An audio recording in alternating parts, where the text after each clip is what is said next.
Good afternoon, Muskegon. Hi, this is your host, Gregory T. Roberts, for this May 7th, 2021. This is 22, your news and information show. Weather for the day is Friday, high 48. It's already reached that. It's about 50 right now. Partly cloudy. Saturday, 54. Sunday, high of 59, low at 34. So there it is. Hey, she did it right there. She got it right in front of her. Lady, I want to thank Lady J for all the hard work. I never get a chance to do it. And I want to thank the radio station for all they do.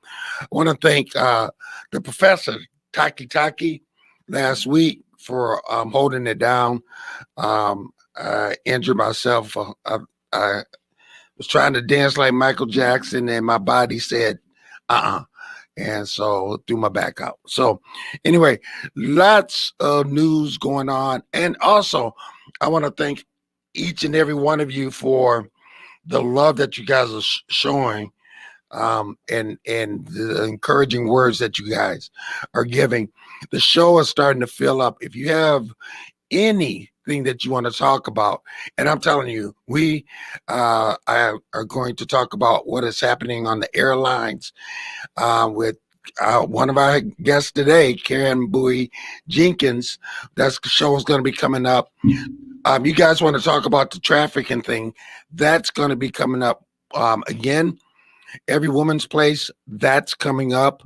Pastor Joe Lane, hopefully he'll be here today. We will, he is doing a series on racial healing, and it's a book study during the summer. We're going to have that on. Lots of stuff going on. But today, let me get on some people that are already here. The hardest woman in the airways and in the schools, Miss or Mrs. Karen Boone Jenkins. How you doing? I'm wonderful, Greg. How are you? I'm doing well. My mom's okay.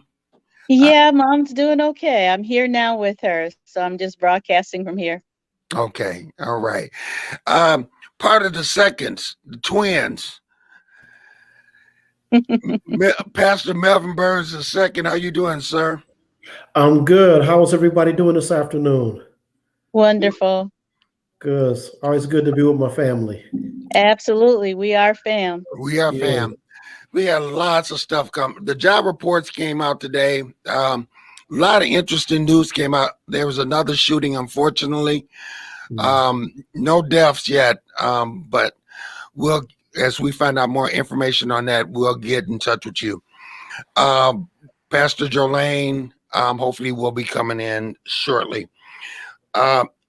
If you are driving, I encourage you, or next time, share this message right now if you're on Facebook, because you can watch this on WVS 103.7, The Beat. You can watch it, or you can actually watch it on M106, our Facebook pages, and that way you can submit your questions. And man, today, man, today, do we have something to talk about today? This started. Let me get. Matter of fact, hold on just a second. I gotta clear my throat. Excuse me. All right. As Prince said, welcome to America. All right. In Florida, a principal at a school. Now, Karen, before I start, would you tell people what you do and one of the reasons why you're here today? Well, outside of being a flight attendant, my husband and I own charter schools in Houston, Texas. We have two campuses. It's called Texas Serenity Academies. They've been in existence since 1998. And we have approximately 780 kids between the two campuses. 780 kids.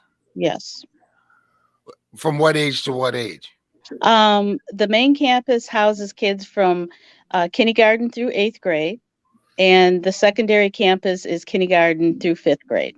Wow. And then if you don't know, Pastor Melvin Burns is an administrator as well. So he is an expert. He's my expert when it comes down to policy. And so we have to talk about what happened in Florida. There's a principal under investigation. And this is what happened.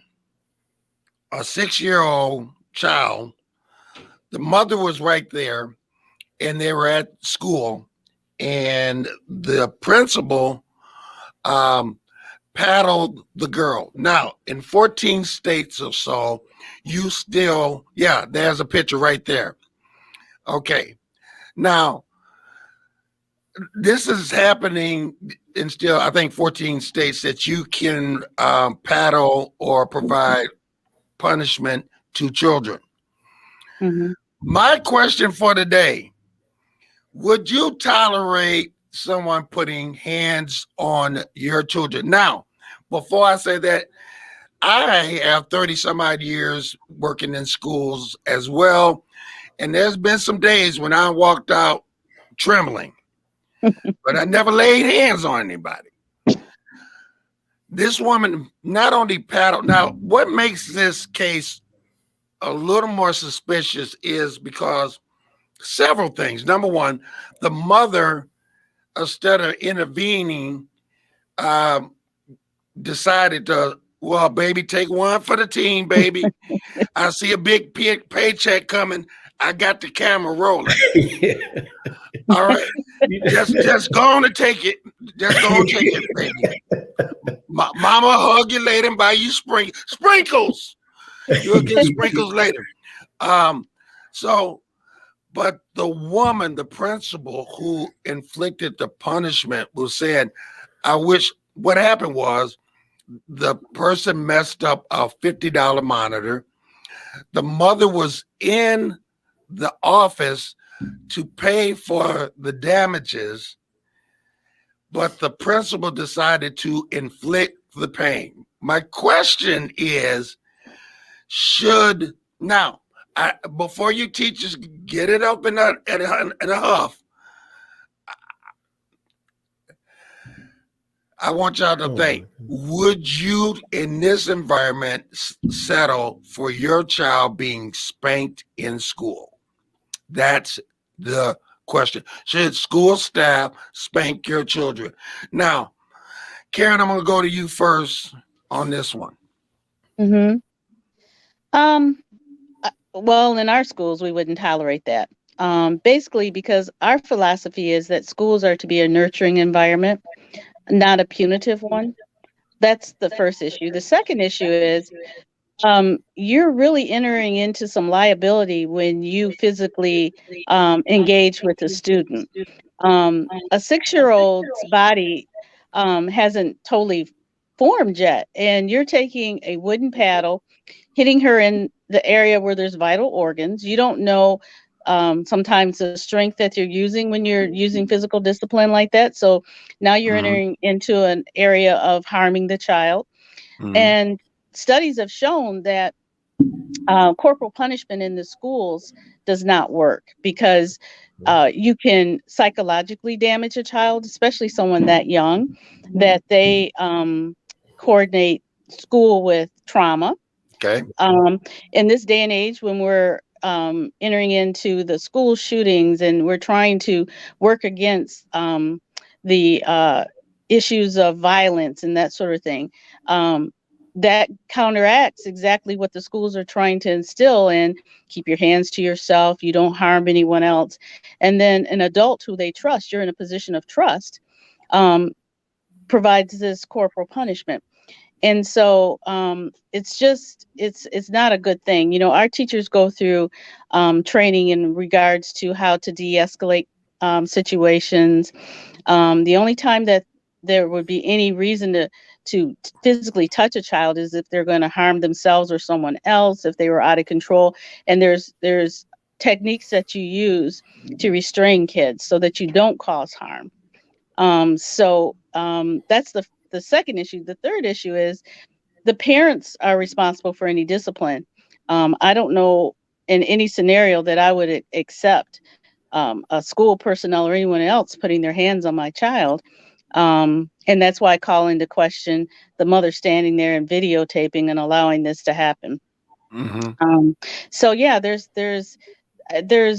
so many studies about physical punishment in the schools. It doesn't work. I mean, what's the message that you're instilling in these children? It's supposed to be a safe environment, not a place where if I do something wrong, I'm gonna get it beat down. And then what's the difference between hitting a 6-year-old with a paddle and people not being upset? Some people maybe thinking that, well, that's just discipline, and move to a middle school or a high school situation where the teacher says, I'm sick of you, and punches a kid in the face. What's the difference? Right. They're calling themselves disciplining. So you're walking into a dark place when you start physically instilling physical pain and corporal punishment in a school setting. Okay. Reed said no school staff should not. They should not. And then our next Facebook user said, agree with her. What you said, she said, I was in school, the paddle hanging outside the principal's office was all I needed to see. That's all he needed to see to deflect that poor behavior. Thank you for that information. All right. Twin, Pastor Burns. Yes, sir. Spare the rod, spoil a child. Spare the rod, spoil a child. They don't respect us in the school, and the kids need to know how to respect. Well, a couple of things. Let me back up a little bit. My first disclaimer would be, of course, growing up, I did get a trip to the principal's office, and I have felt that heat once or twice in my younger days.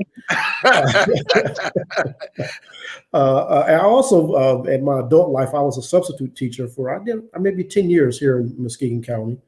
But I was looking at this case, and a couple of things are interesting. One, Florida does allow corporal punishment, but apparently the school did not have a policy of corporal punishment.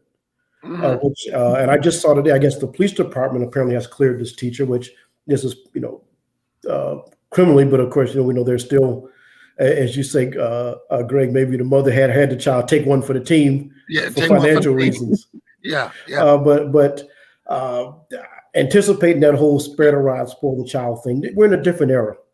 And what if you're a parent that somehow takes this weird biblical view that that it's necessary, you have every opportunity as a parent at home to do so with your own child, within the confines of the law. So that doesn't mean you give everybody else the opportunity to do that with your child. There may be things you do in your home and believe in your home that aren't necessarily the policy of the public school.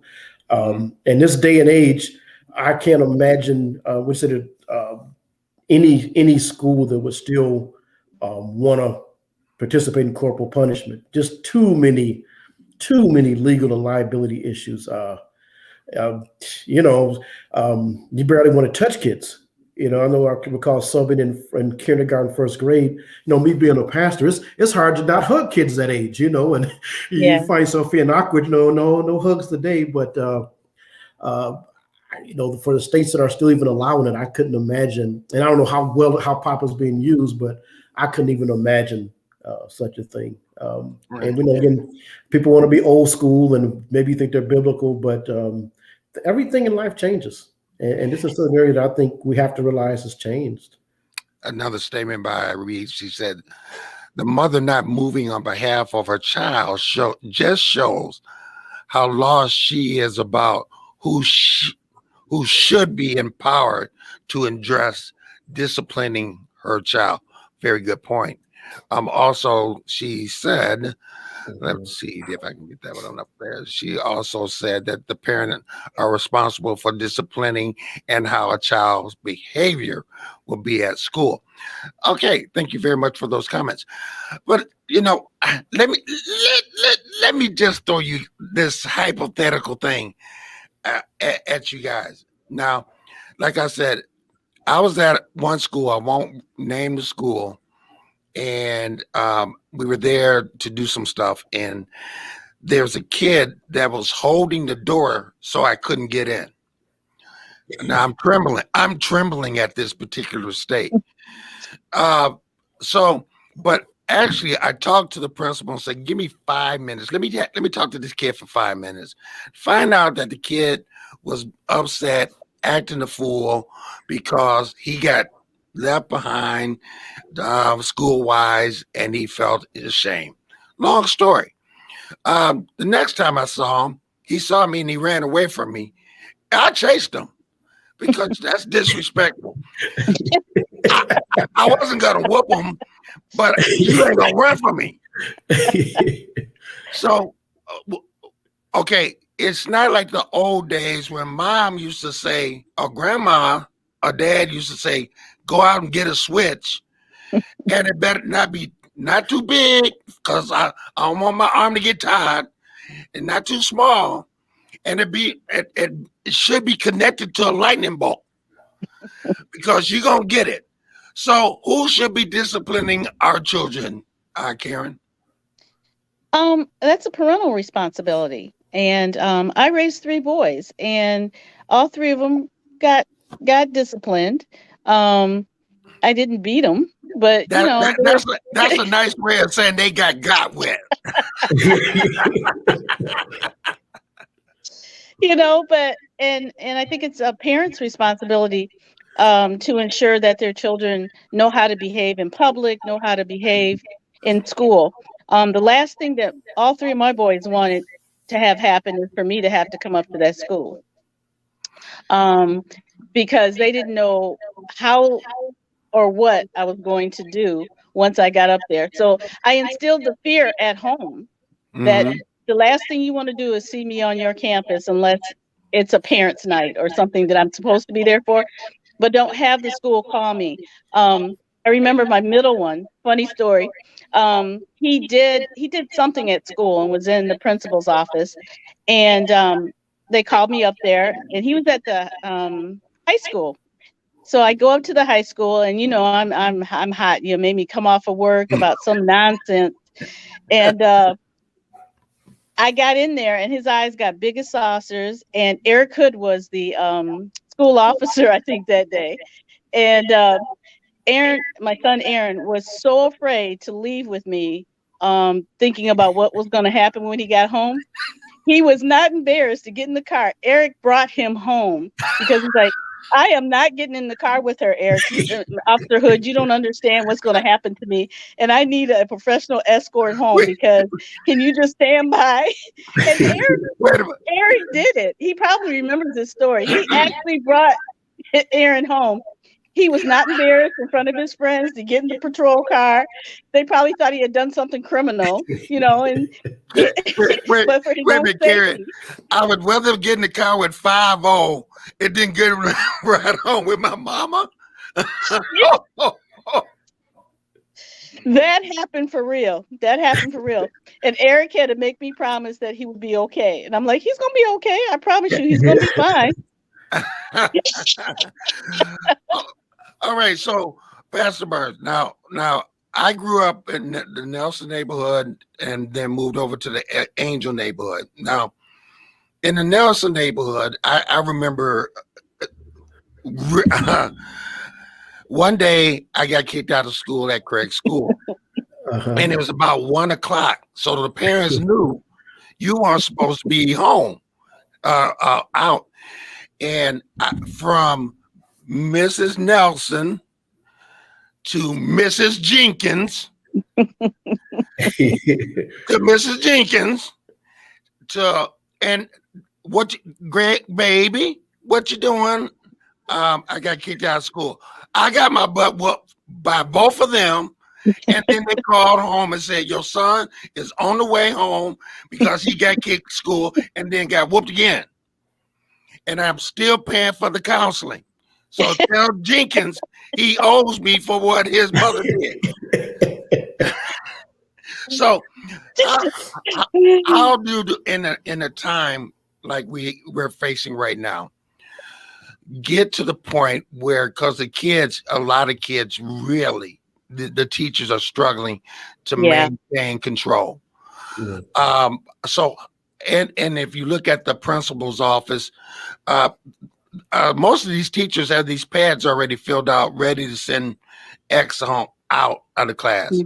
Mhm. What do we need to do to instill discipline and acting the correct way? Karen, you talked about it, but what do we have to do so they have that respect and they have the proper learning environment at school? Well, I think it's important for the parents to be a part of the school atmosphere. I think if kids know that their parents are involved in the schools, I think the schools need to, and we do this. Our parents enter into a contract with the schools that they will, with our schools, that they'll participate in so many activities. Make sure that they're there for parent night. Make sure they're there for conferences.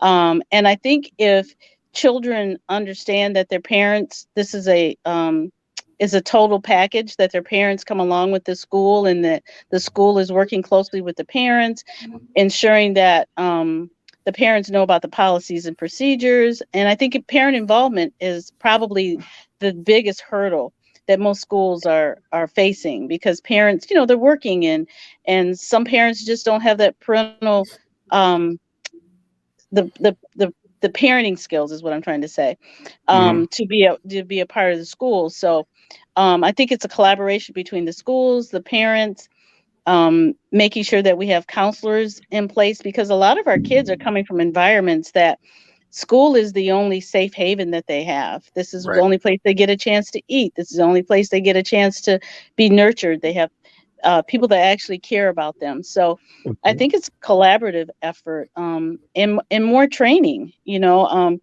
Our kids, the things that they have to endure on a daily basis. We didn't grow up with school shootings. I mean, we're having to have drills on school shootings, what to do in case of an active shooter situation. I mean, it's just it's beyond comprehension what our kids have to actually deal with on a daily basis. And so I think it's going to be a collaboration of the parents, the schools, counselors, volunteers. And I think our churches need to get back involved. Maybe the pastors visiting the schools, and mentoring programs for not only the boys, but for the girls too.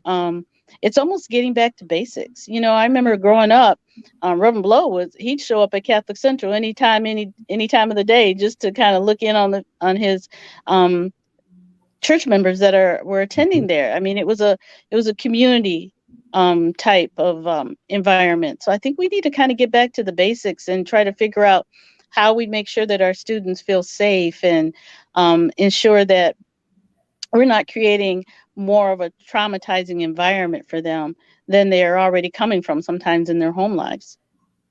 I want to go to this question. I'm just gonna get to. She wants to know. Here's a question: how do you feel about the use of pepper spray on students? What she's talking about. Let me talk about what Muskegon had an incident where there was a big brawl in the school, and so police came in from everywhere. Pepper spray flew.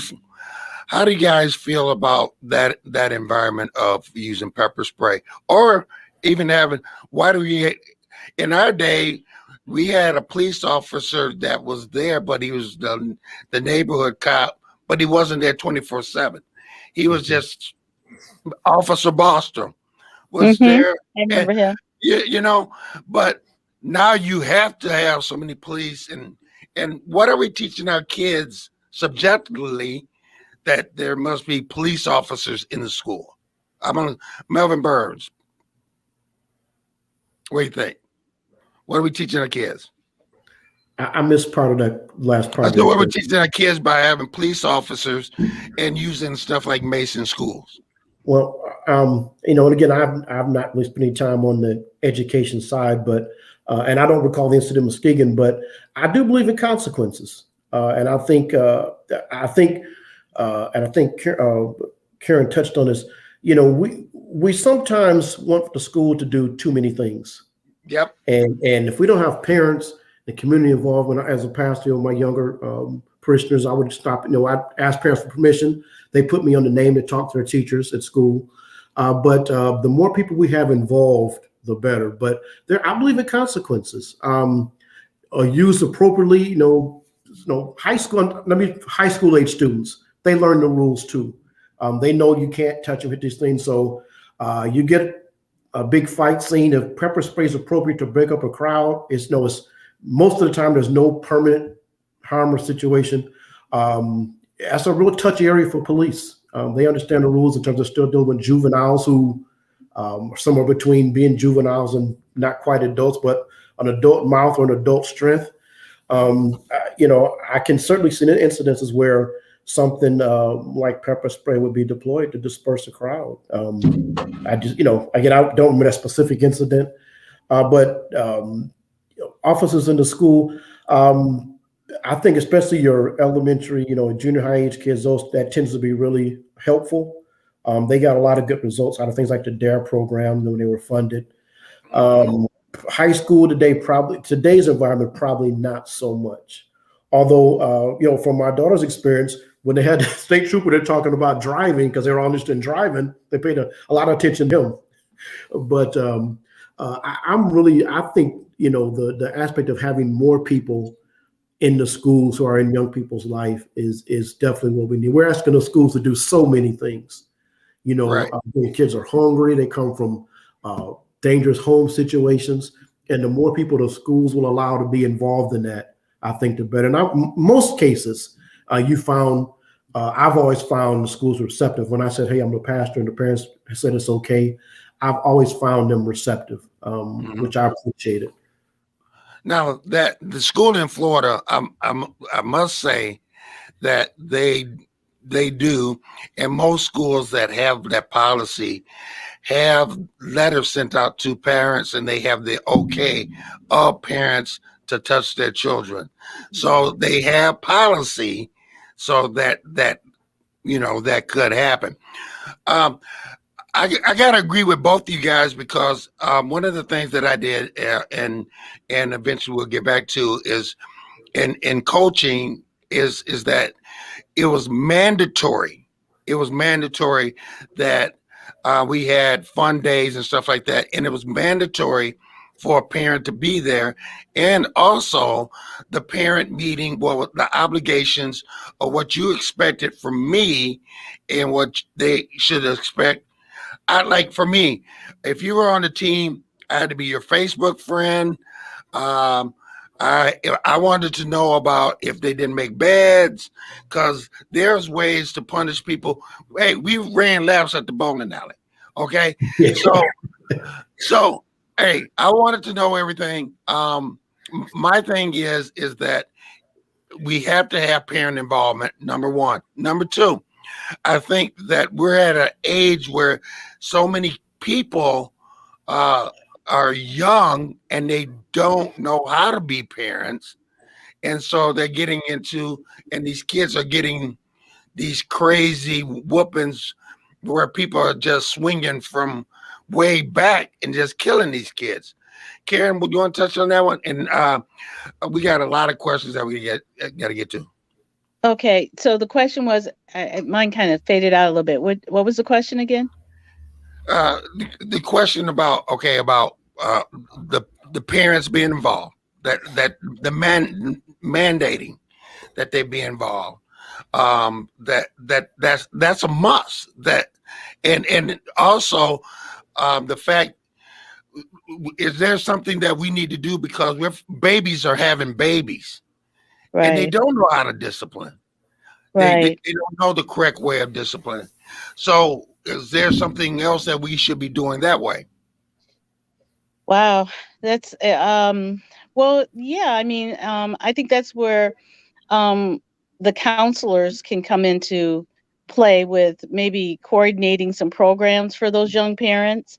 If that's why it's important to have social workers and counselors in the schools, because they have an opportunity to do a little more in-depth work with students once the teachers identify that there's a problem in the classroom, or behavioral or educational problem. the counselors or the social workers can work more closely with those families. Because it's a family issue, because the child is sometimes reacting because of the home environment or situations that are going on at home or in their environment.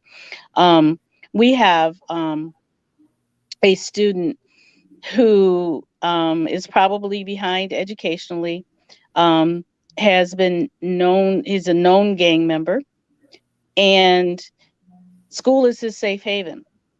We can't really even get him to go to class. So we've had to adjust our learning environment for him. He's coming to school. He makes sure he doesn't miss a day, but his lifestyle is so vile. The things he probably does on weekends, to be honest, that when he comes to school, he'll check in with his homeroom teacher, and then our gym staff and our dean of discipline pretty much stays with him the whole day. Wow. And The whole day. The whole day. And you have to adjust sometimes your learning protocols, because each child is different. And he's an exception. We've never had this happen before, but we feel that we're responsible for keeping him safe. We know that he's made it every time he comes in on Monday. We're so glad to see him, that he made it through the weekend, because this is in Houston, where it's not a playground there when it comes to gang violence and that sort of thing. So for him to feel comfortable enough to spend time with our counselors and our gym teachers, and sometimes he's just in the gym all day just shooting baskets. He'll sit down, do some work, get back up. So you have to adjust sometimes for special circumstances. And so we've just kind of taken him under our wing. So I say that to say, sometimes you have to adjust your so-called curriculum, because this person probably will be blessed if he makes it to 18. And wow. Yeah. And every time I'm down there, and he's so respectful, you would never even know that this child was involved in something like that. But I guess I think about his case, because we never know what our kids are coming from and what their environment is. So it's so important for us to have resources that these families can reach out to. And maybe that will help with keeping the violence down in the schools, and making sure that these kids are valued, and making sure that they feel that they're safe. Pastor Burns, how important is it to have other people? I know you're speaking as a pastor, but speaking as a mentor, how important is it to have those mentors to help parents, to teach discipline, teach respect? How important is that? You talked earlier about the getting the neighborhood punishment. I think when we have aides or coaches, people in the community that are this student is a person, and again, the more people involved in that person's life, the better. And school is a big aspect of 18. So pastors being involved, asking family members, asking how school going, or if there are issues going up to the school. We as a family, me and my brothers and sisters have gotten involved in our nieces and nephews' school issues. So neighbors getting involved. I just it's invaluable. And again, I hope that schools are welcoming to it. But like the situation Karen mentioned there, that's one story. But kids face so many issues, and we're asking schools to do so many things. That the more people get involved and say, if they can just do the job of educating children, but we know the kids come with all these other issues that them and the budget they have can't address them all. And so we've got to have more of a community contribution.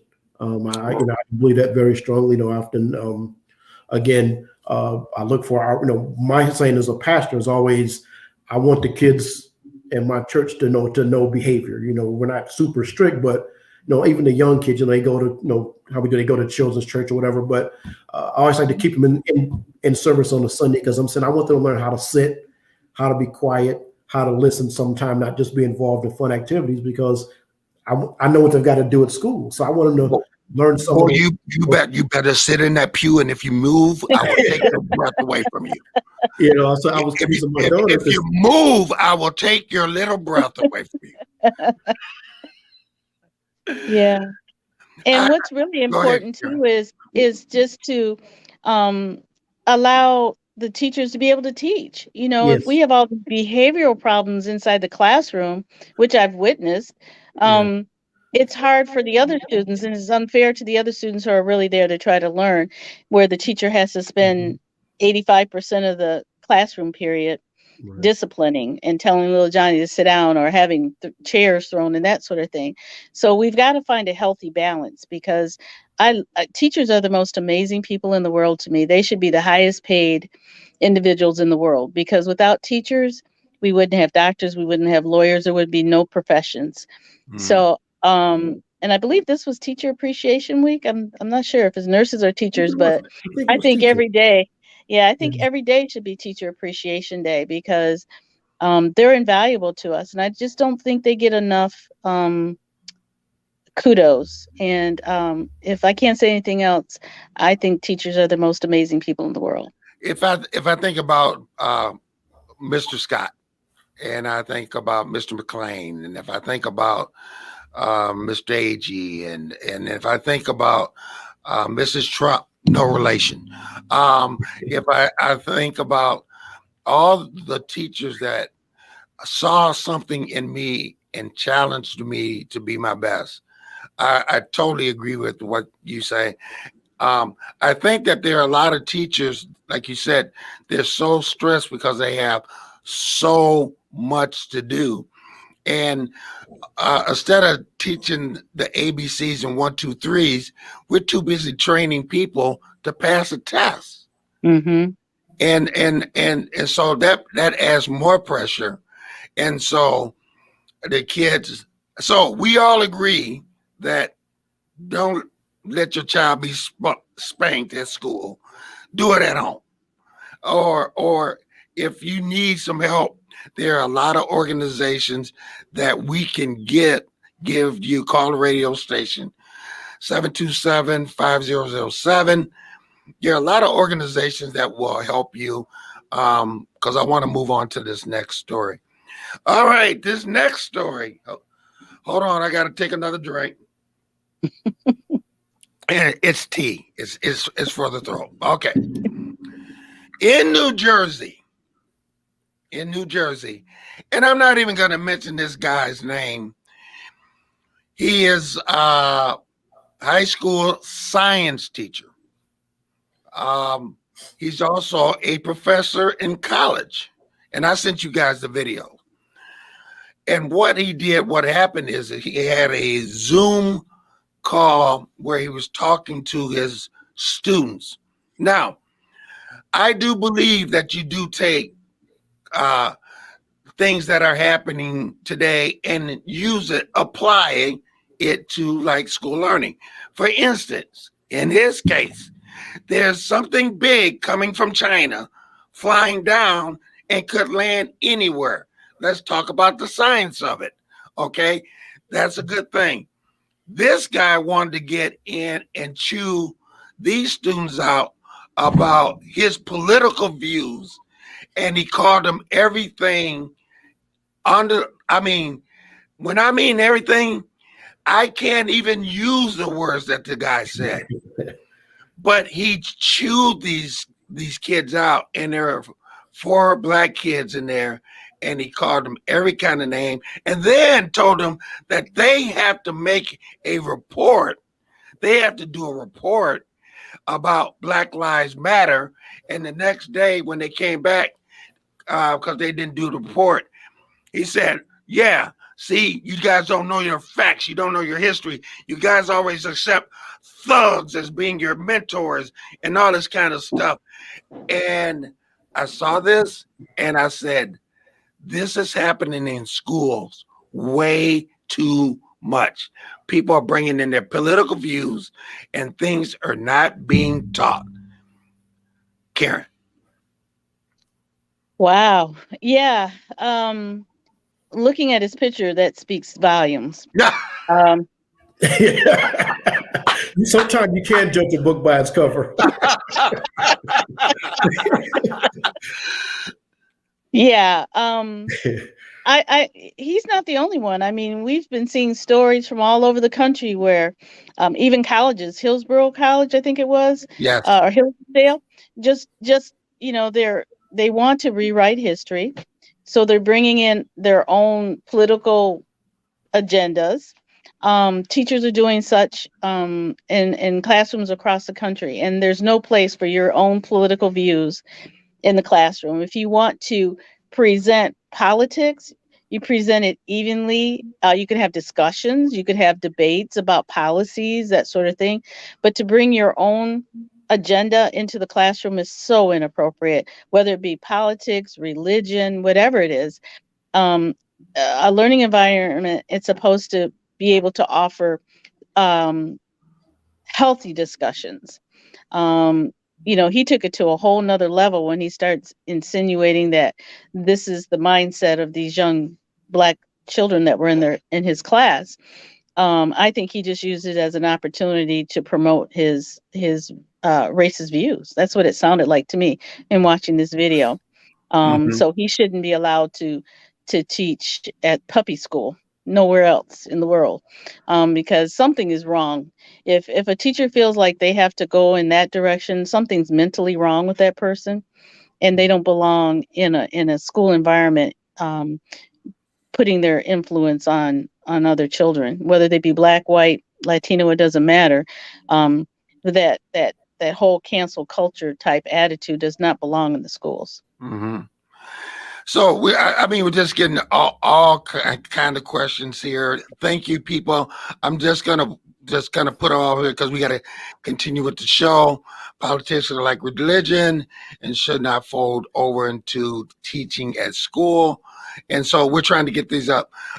Christian, I want to go back to that question. Thank you so much for this question here as well. What do you guys think about what Christian's talking about? You guys see it? Morality as fears to the prisms in America. I think some things are cultural. We have to recognize the country we're in and the culture in this country, and that may be appropriate for some countries, and just like it may be appropriate for some families. But we know the environment we're here in our country, and I'm not saying he's wrong. I'm just saying we know that does not fit in our culture and in our environment here. I agree. Okay, but you're seeing, so this guy is under investigation because he just took it too far. But Karen, I hate to slaughter your name, but that's what they call women that do that, Karens. That's why I go by my middle name, Denise. See all those Karens out there are spreading the world, just saying what they need to think. But when you look at what this guy said and how he what he said to those teenagers, they're impacted. You felt sorry for him because one of the girls, she was hurt deeply when they interviewed her, and then when you go back the next day, and he got right back on them.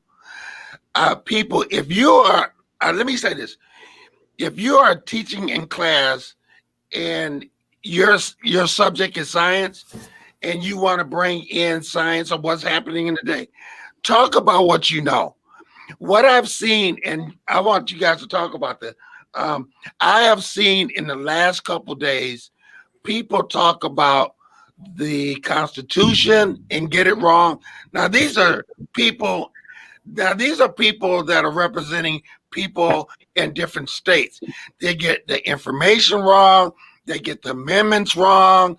They say that 3/5 of a person changed slavery and all this kind of stuff. And it's like, what are you reading? Yeah, so you need to watch your political views. And first of all, you need to know your political views.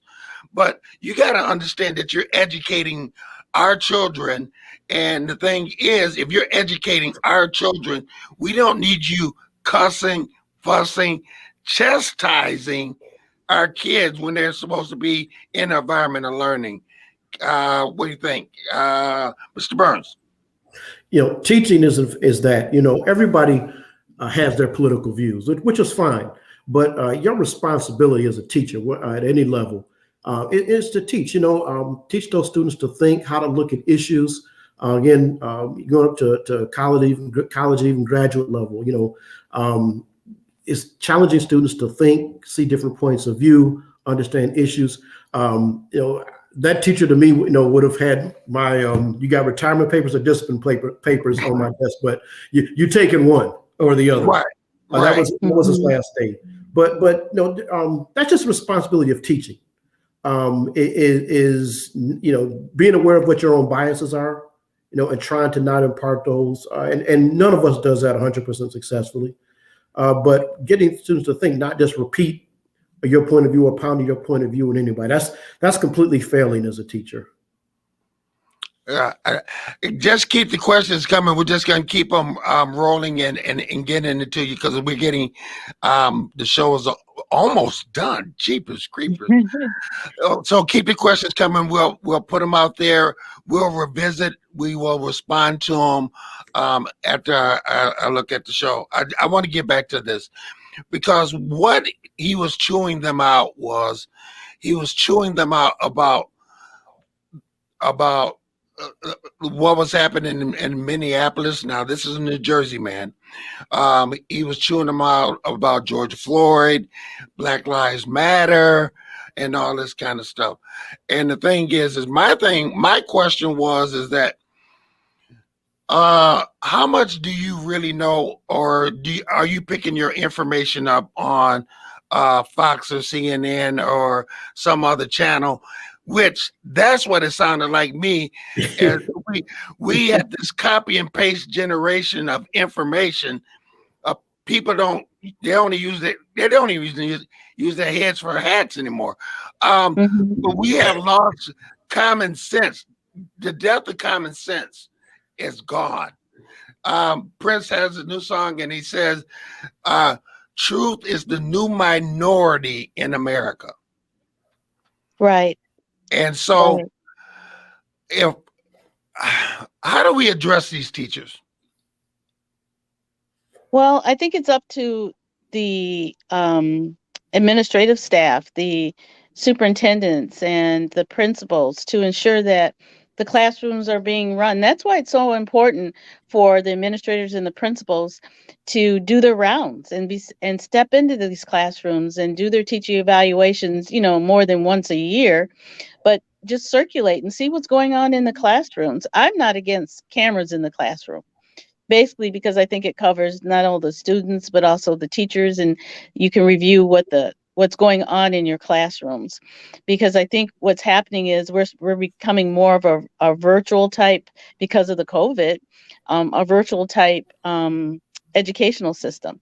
And in some cases, I think it works because you're starting to see more things that are going on that we probably wouldn't have known about. Had this not been a virtual situation with this gentleman, he would have been inside the classroom and speaking to the kids. These two. Yeah.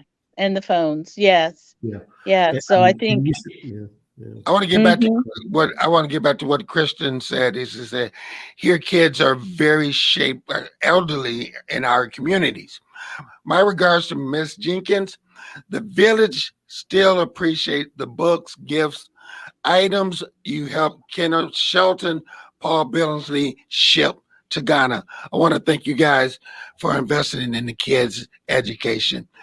That's a great point. It comes down to investing time, even when like our kids are married and off now, but we still, other than writing a check, should be doing something in the schools. And Reed said, she said cameras should be in every classroom. You know what? I think that's a great idea because if I could go on anytime and look at little Johnny, excuse me, my son, and he's messing up, and I can record it and show it back to him, I think it's a good idea. What do you think, Melvin? What do you think, Melvin, about having cameras in class? Okay. I'm blinking out a little bit, but I think you should any teacher should assume there's a camera in their classroom. You should just assume that. Between cell phones, the way people conceal cameras, you should. In fact, we should pretty much conduct most of our public life there like there's a camera somewhere, because there probably is. Right. Right. Again, I don't know where teachers and administrators are. Karen could address that on that whole camera in the classroom issue. I know there's always been some resistance to it, but any teacher should assume they're being recorded. That's just something you should have. Right. And I think since we've been in this pandemic and we've been doing more of the virtual learning, Yeah. I think some parents totally have understood what their kids really are like in a learning environment, Yeah. So I think in a way the virtual learning has helped, even though it's kind of hindered their educational process from being inside the classroom and being able to be with their classmates and stuff. But I think it's been very helpful for the parents to see just how they can act during the school day. Mhm. And I think some of our parents have even said to our teachers how much more they respect them, and whatever they say happened in classroom, that's what happened because it happened at home. So I think in some ways the negative aspects that people have had of virtual learning has actually had some positive influences too. Mhm. Yeah. Don't get me wrong. Can I jump Go in? ahead. Go ahead. And it's a little bit off, but Karen, you bring up an interesting point. Now imagine, well, wherever we go from this pandemic, that's probably even changing the model, or even parents being able to interact with kids in the classroom going forward. The fact that we've had to make these adjustments on homeschool. Mhm. Right. Well, I don't get me wrong, people. If you're listening to me, and if you know me, I had a rule in my household when it came down to punishing my kids, and I did believe in spanking, but it was done done with the open hand, swat on the butt, 1, 2, 3, 3 to max. 3 to max, Karen. I'm speaking to you, Karen.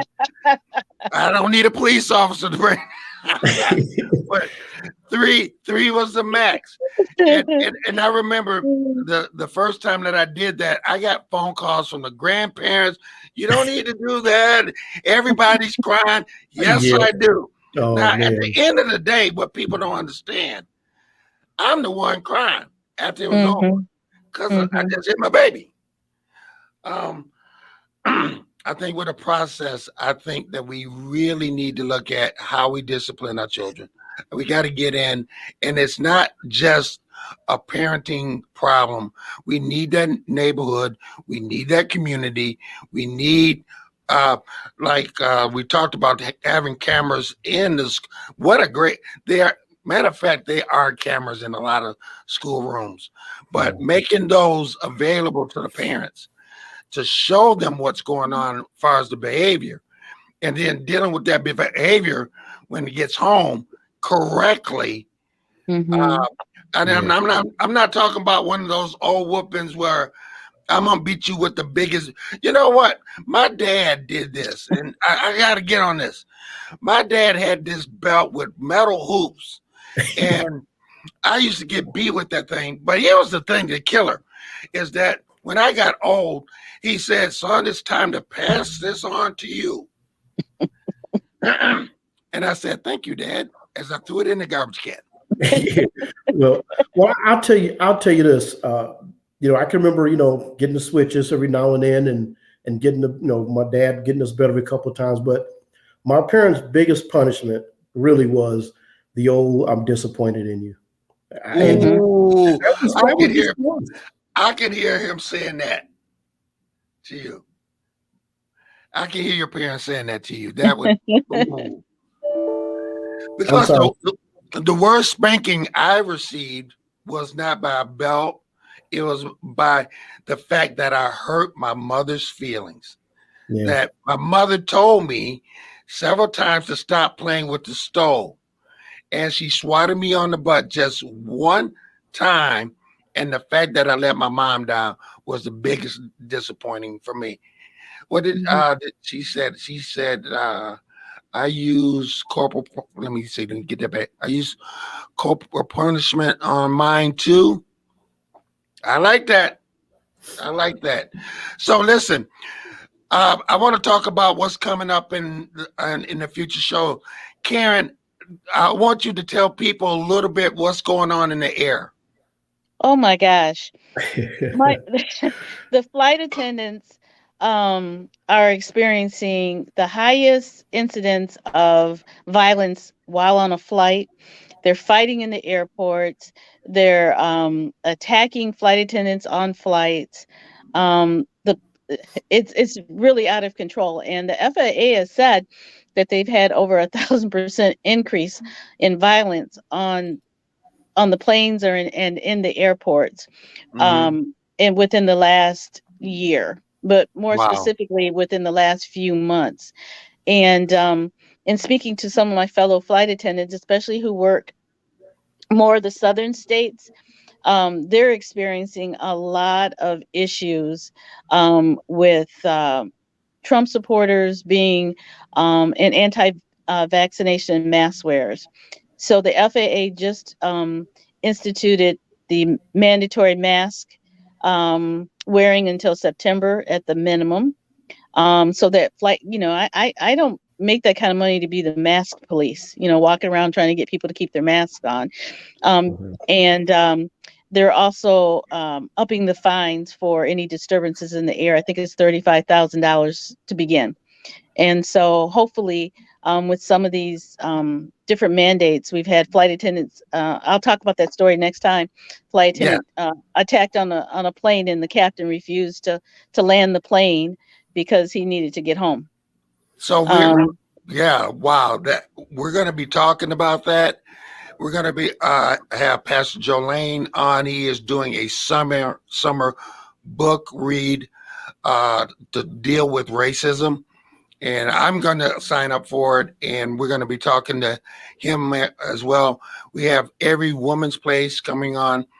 Um, you guys were really interested to talk about when we did the story, letting people know about the trafficking of people. So we've mm, had a second that you guys want a second show. So that's going to be coming up. The schedule is filling up pretty fast. Pastor Burns, you have anything going on coming up? Probably, but I'm not thinking of it right now. All I'm, right. I'm recuperating. Well, listen, I want to take the time to thank Karen Boone Jenkins and Melvin Burns II. Pastor Joe was he was in a meeting. He will be with us next time. Listen, people, uh, learn. If you don't know how to discipline your children, get help. Don't just get help. And the teachers, hang in there. Don't be so quick to throw somebody out, because the person that you might be sending to the principal office might be someone that could grow up and be that police officer that we need in that neighborhood. I want to thank you guys so much. You've been okay. watching and listening to Torn in Two. Guys, you take care and have a Thank great you. weekend. Okay, God You good bless too. seeing people. Take care. you. Good seeing you, Karen. Love you. See you later, Greg. Love you too. Bye, Love you Greg. Love you. guys. Love you too. On behalf of everyone in our community and in healthcare, thank you for doing your part. We appreciate your doing your part to keep us all safe. When in public, stay 6 feet away from others. Wash your hands often for at least 20 seconds with soap and water. Wear a mask. Together, we are slowing the spread of this virus. And together, we are saving lives.